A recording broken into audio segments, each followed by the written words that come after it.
Hey everyone, it's Michael, and I'm back with your streaming TV news and updates, this time for August 2025. And today, I'm covering the big changes from these brands and more. Welcome in, and I know a lot of you are thinking this month about either signing up for or switching live TV streaming services in time for fall sports. It's actually more than half of the people who responded to my recent poll. And look at this, the results, they're nearly identical as last year, when I asked the same question about live TV plans. But with so much changing this year, there's been a lot of talk about whether services like YouTube TV are in trouble. I thought I'd share my thoughts on the topic. First, here is a look at the full bundle pricing. This is for live TV streaming services at the start of the month. But it only tells part of the story. You see the regular price for YouTube TV? $82.99 a month. Yep, pretty high, but there's this, a new deal for the month of August. New customers don't pay anywhere near that price. $49.99 a month for the first 3 months. And even some existing customers, they're still paying the old price, $72.99 a month, after redeeming back-to-back 6-month retention offers. So a lot of customers, both new and existing, just aren't paying full price for services like YouTube TV. Things are highly competitive right now, especially this time of year, and they're about to get even more competitive. Of course, I'm talking about the new ESPN and Fox One apps. But the reason I'm not showing you these apps? They haven't launched at the start of the month. Still coming soon. I've already shared that these new apps, they're not targeting people with big bundles like YouTube TV. But I'm still curious about them, and I know some of you may be too. Because of the timing of all this, here's what I'm thinking may be the best move for fall. Start with one of the live TV services that you already know.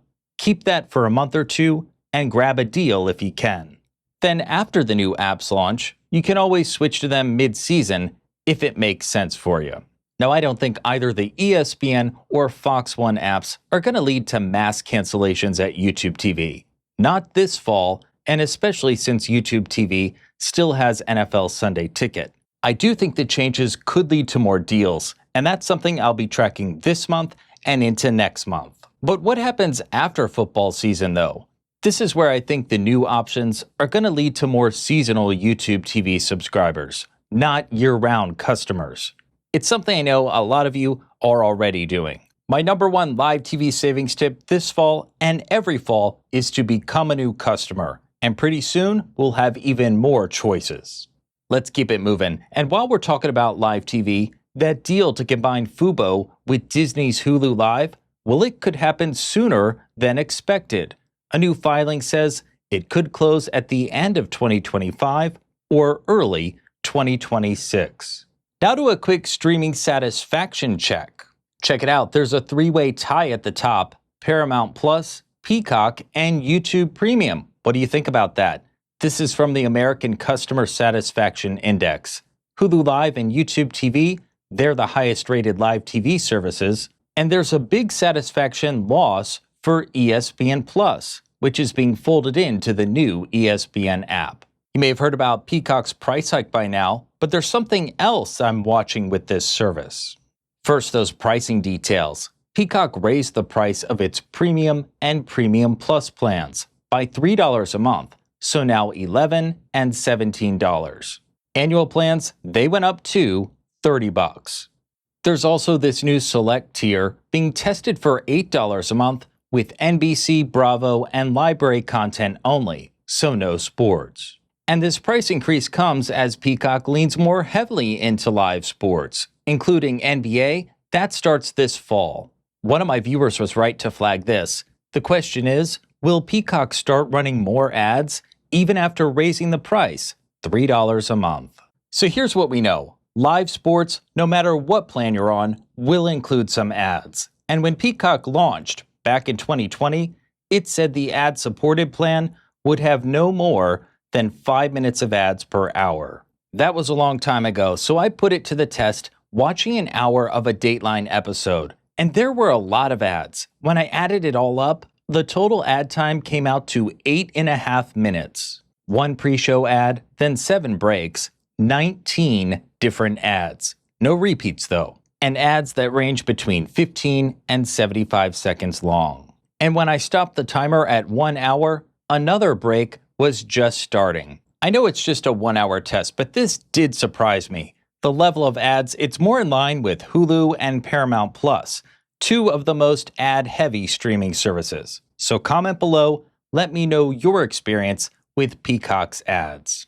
Now to this, the Paramount-Skydance merger gained FCC approval and finally closes this month, with more cost-cutting expected to follow. Leading up to the merger, CBS canceled The Late Show. And since then, there have been questions about late night in general, with ratings and profits both down. I'm not here to talk about the politics of it all, but I do want to focus on the one group that nobody seems to be talking about. They're the big losers in all this, and that's the local TV stations serving your community. And you probably already know most local TV stations are not owned by the broadcast TV networks. They're affiliates, and they've got business deals with the networks to provide programming. Everyone's noticed the network programming has declined in recent years. Just look at primetime, reality and game shows. They've replaced dramas and sitcoms. The best shows have now moved to streaming. And whatever replaces The Late Show, we don't know what that is yet, it's unlikely to be better for the affiliates.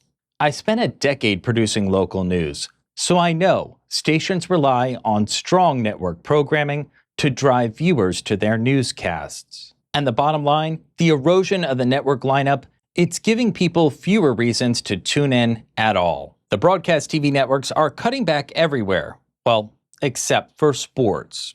They're still spending big on NFL rights and other live events. It's their survival strategy, but it doesn't solve the bigger problem for local stations. Just this month, 2 major market local stations are going independent, ending long-term relationships with networks. One in Miami, another in Atlanta, and likely more to come. Give me a minute and I'll get you caught up on 3 stories that you may have missed. First up, Xfinity has launched a new hub to manage all your streaming apps in one place. Sounds good. It's called Stream Store, and it gives customers access to over 450 apps and channels. Plus, bundles are there too, like Stream Saver. That one's already pretty popular. Apple TV, Netflix, and Peacock, $15 a month. You can say goodbye to Freevee if you haven't already. Amazon is officially shutting down the standalone app, but the content is not going away. You can still watch it free inside Prime Video, even without a Prime membership. There's a push toward premium with Verizon 5G Home Internet's new plans. You may think features like 4K video and unlimited premium data should be standard, but they are not included with the base plan. You'll have to pay more for them, as well as streaming perks. I've got a separate video that digs deeper into this trend and whether 5G home internet plans are the best value. The other day, a friend sent me this article about HGTV. Thought I'd share it with you here. This one is from Deadline. I'll have a link to it below. And it says HGTV is trying to reinvent itself after losing nearly half of its audience in the last 8 years. The network's problems are not just about ratings, though. This report says some HGTV renovation shows cost $500,000 per episode to produce. HGTV has been canceling a lot of shows lately. This article sheds light on some of the reasons why. HGTV is still a top cable network, and it's included in a lot of the must-have channel list that I see from viewers. If you're one of them, I'm working on a video for later this month that is just for you. This is the original monthly streaming update. I help you save money without wasting your time. I'll see you next time and on michaelsavesdeals.com.